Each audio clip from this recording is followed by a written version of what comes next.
ရှေ့ဗီဒီယိုမှာပေါ့နော်ဒီ laptop ဟောင်းတစ်ခုအတွက်ဒီ Linux ပေါ့နော်ဒီ Ubuntu software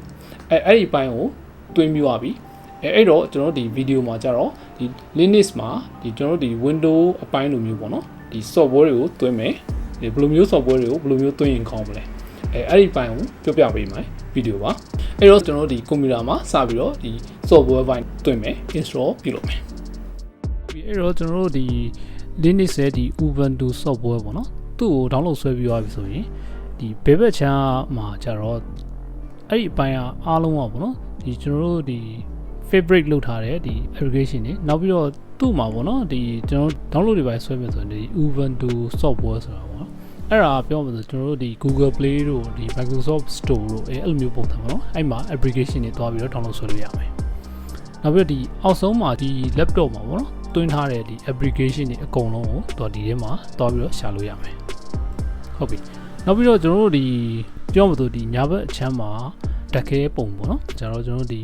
အတန်တိုးချေတို့ဒီကျွန်တော် screen အလင်းမှောင်ပေါ့နော်အဲ့ဒီအပိုင်းတွေနောက်ပြီးရင်ဒီ Wi-Fi တို့ဒီ setting ဘိုင်းတို့ပေါ့နော်အဲ့ဒီမှာကျွန်တော်တို့ဒီတကယ်လို့ကွန်ပျူတာကိုပိတ်မယ်ဆိုရင်လည်းဒီမှာသွားပြီးတော့ပြုလုပ်လို့ရတယ်အဲ့တော့ဟုတ်ပြီကျွန်တော်တို့ဒီ Ubuntu software ကိုတွင်းပြရပြီဆိုရင်အရင်ဆုံးပေါ့နော် Ubuntu software အဲ့မှာပေါ့တွားပြီးတော့ဒီ update ပေါ့နော် update မှာဒီသူ့မှာပါသမျှ application တွေတွားပြီးတော့ဒီ update ပြုလုပ်ပေးရမယ်အဲ့ဒါမှပေါ့နော်ကျွန်တော်တို့ဒီပြောမှဒီ origin web browser တို့ပါတော့အဲ့ဒါမှစပြီးတော့အလုပ်လုပ်ပဲပေါ့နော်ဒီကျွန်တော်တကယ်လို့ application တွေ install ပြုလုပ်မယ်ဆိုရင်လည်းဒီကရှိသမျှပေါ့နော်သူ့ရဲ့ software တွေကိုဒီ update ပေးမှာပေါ့ပို့ပြီးတော့ဒီ install ပြုလုပ်လို့ရမယ်ဟုတ်ပြီအဲ့တော့ကျွန်တော်ဒီ Windows 10မှာပေါ့နော်အများကြီးပေါ့နော်ကျွန်တော်သုံးပြတာ Google Chrome ပေါ့နော်အဲ့တော့ဒီ Ubuntu ဒီ software တွေမှာတွားပြီးတော့ဒီရှာလို့ရမယ်နော်အဲ့တော့ကျွန်တော်တို့ဒီ Chrome ပေါ့နော် Chrome လို့ရိုက်လိုက်မယ်ဆိုရင်ပြောမှဆိုဒီကျွန်တော်တို့ဒီ Windows 10မှာသုံးနေတဲ့ Chrome လို့တော့မရှိဘူးပေါ့နော်အဲဒီသူနဲ့တူတယ်ပေါ့နော်သူရဲ့ဒီသုံးထားတဲ့ engine ကလည်းပေါ့နော်ဒီကျွန်တော်တို့ Chrome engine လို့ပါပဲအဲ့ဒါကို download ဆွဲပြီးတော့သုံးလို့လည်းရတယ်ဒီ Windows က Chrome လိုမျိုးဒီပုံမှန်သုံးနေတဲ့လူဆိုရင်တော့ဒီ Chrome နဲ့သုံးရင်လည်းအဆင်တော့ပြေပါတယ်ဒါပေမဲ့ तू ကတခုရှိတာဒီ Gmail account ပေါ့နော် तू ကloading လုပ်လို့မရအောင်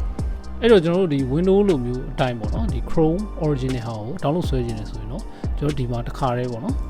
ဒီ web browser မှာပေါ့နော် Chrome Linux ပို့ပြီးတော့ရိုက်လိုက်မယ်ဆိုရင်အဲ့မှာသွားပြီးတော့ပေါ့နော်ကိုကဒီတစ်ခါတည်းပေါ့နော်ဒီ Ubuntu software အပိုင်းအတွက်ဒီ Chrome ကိုတော့ download ဆွဲလို့ရတယ်အဲ့ဒါကိုသူဒီသွားပြီးတော့နော် software install ပေါ့နော် Google Chrome အဲ့ဒါကိုသူက download ဆွဲခိုင်းတယ်ပေါ့နော်ကျွန်တော်အခုကတော့ဒီ download ဆွဲပြီးသားဆိုတော့သူကဒီလိုမျိုးပြနေပေါ့အဲ့ဒါကိုဆွဲလိုက်မယ်ဆိုရင်ဒီကျွန်တော်ဒီ Google Chrome ပေါ့နော် original Google Chrome က install လို့ပြီးသွားပါပြီဒီမှာပေါ့နော်အဲ့မှာကျွန်တော်ဒီ Google Chrome ကိုပေါ့နော် Google ဒီ Windows ရဲ့ Chrome တိုင်းပေါ့နော်ဒီမှာဒီ loading ပြုလုပ်လို့ရမယ်ကိုသုံးနေတဲ့ဒီ application over တော့သုံးနေတဲ့ဒီ website တွေကလည်းတစ်ခါတည်းတက်လာမယ်ပေါ့နော်အဲ့တော့ဒီ Windows 10အတိုင်းပဲနောက်ပြီးရင်ကိုကတကယ်လို့ Steam သုံးမယ်ဆိုရင်လည်းပေါ့နော်အဲ့တော့ကျွန်တော်ဒီ Steam လို့ရိုက်လိုက်ပြီးတော့ဒီ install Steam ပေါ့နော်အဲ့ဆိုရင်သူကဒီကျွန်တော်တို့ Windows လိုပဲပေါ့နော်စပြီးတော့ဒီ download ဆဆွဲမယ်ပြီးသွားပြီဆိုရင်သူ့ကို install ပြုလုပ်ပြီးရင်ဒီ Windows အတိုင်းပဲပေါ့နော်ပုံမှန်ဒီ Steam ကိုလည်း download ဆွဲလို့ရတယ်အဲ့မှာကျွန်တော်တို့ဒီသူကတခါတည်းဒီ Ubuntu software ရဲ့ဒီ application အပိုင်းမှာဒီ Steam တော့နော်အဲ့ဒါကိုကျွန်တော်တို့ install ပြုလုပ်ပေးရမယ်ဟုတ်ပြီကျွန်တော်တို့ဒီ Steam ကိုဒီ install ပြုလုပ်ပြီးသွားပြီဆိုရင်ပေါ့နော်ဒီ install ပြုလုပ်ပြီးသွားပြီအဲ့ဒါဆိုရင်ဒီ edit favorite ပေါ့နော်အဲ့ဒါကျွန်တော်တို့ဒီ Steam ကိုတစ်ခါတည်းဒီကိုကတက်လို့ရမှာပေါ့โอเคအဲ့ဒါဆိုရင်ကျွန်တော်တို့ဒီ Steam ကိုပေါ့နော်အဲ့လိုမျိုး download ဆွဲပြီးသွားပြီဆိုရင်ကျွန်တော်တို့ဒီ Windows လိုပဲပေါ့နော်ဒီ loading ပြုလုပ်လို့ရပြီအဲ့တော့ဒီ Steam မှာပြောနော်ပြောမယ်ဆိုဒီတချို့ game တွေอ่ะပေါ့နော်ဒီ Windows game နဲ့ဒီ Linux game ပေါ့နော်အဲ့ဒါတွေခွဲထားပါတယ်ကိုယ့်ရဲ့ဒီကွန်ပျူတာကဒီ Linux OS download ဆွဲထားတယ်ဆိုရင်ကျွန်တော်တို့ဒီ Linux အဲ့ဒီအပိုင်း game လောက်ပဲဆော်လို့ရမယ်ပေါ့နော်အဲ့ဒါတော့ကွာခြားတယ်ဟုတ်ပြီအဲ့တော့ကိုလိုချင်တဲ့ပေါ့နော်တော်များများဒီ software အပိုင်းတွေကပေါ့နော်ဒီ internet web browser မှာပေါ့နော်ဝင်ပြီးတော့ရှာပြီးတော့ဒီ download ဆွဲလို့တော်များများတော့ရှိပါတယ်တော်များများကတော့လေဒီ Linux အပိုင်းတော့ပေါ့နော်ရှိကြတယ်တကယ်လို့မရှိရင်တော့ပေါ့နော်သူနဲ့တူတဲ့နီးစပ်တဲ့ဒီအဲ့လိုမျိုး application တွေရှိပါတယ်တကယ်လို့ကိုကပေါ့နော်ဒီဟုတ်ပြီဒီ application တွေကို download ဆွဲပြီးပြီအဲ့ application တွေကိုပြန်ပြီးတော့ uninstall ပြုလုပ်မယ်ဆိုရင်ပေါ့နော်ဒီ system ဒီ Ubuntu software မှာဒီ install it အဲ့မှာပေါ့နော် uninstall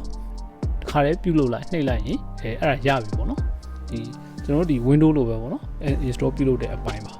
ကယ်ပြောမယ်ဆိုဒီ Linux software ပေါ့နော်ကျွန်တော်တို့အရင်တော့ဒီ laptop အပိုင်းတွေတော့ပေါ့နော်ဒီအသုံးဝင်အသုံးတဲ့တယ်လို့ပြောလို့ရပါတယ်တချို့ဒီအရင်တော့ထွက်တဲ့တော်တော်လေးကြာနေတဲ့ laptop တွေပေါ့ဒီ window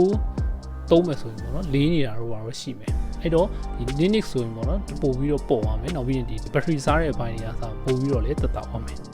Okay ဟုတ်ပြီဒီလိုမျိုးဒီ Linux ပေါ့နော် software သုံးတဲ့အပိုင်းတွေဒီလိုမျိုးဒီ Windows software ပေါ့နော်သုံးတဲ့အပိုင်းတွေကိုစိတ်ဝင်စားရဲဆိုရင်လည်းကျွန်တော်ကိုပြောပြပေးပါနောက်ပြီးတော့ဒီ software အပိုင်းတွေပေါ့နော်နားမလည်တာတို့ဒီသိကျင်တဲ့အပိုင်းတွေရှိခဲ့ရင်လည်း comment မှာရေးပြီးတော့မေးလို့ရပါတယ်နောက်ထပ်ဒီလိုမျိုး software ဒီ video တွေကိုလည်းကျွန်တော်တို့ဒီ YouTube channel နဲ့ဒီ Facebook ပေါ့နော်အဲ့ channel တွေမှာလည်းမျှဝေပြီးတော့ပေးနေပါတယ်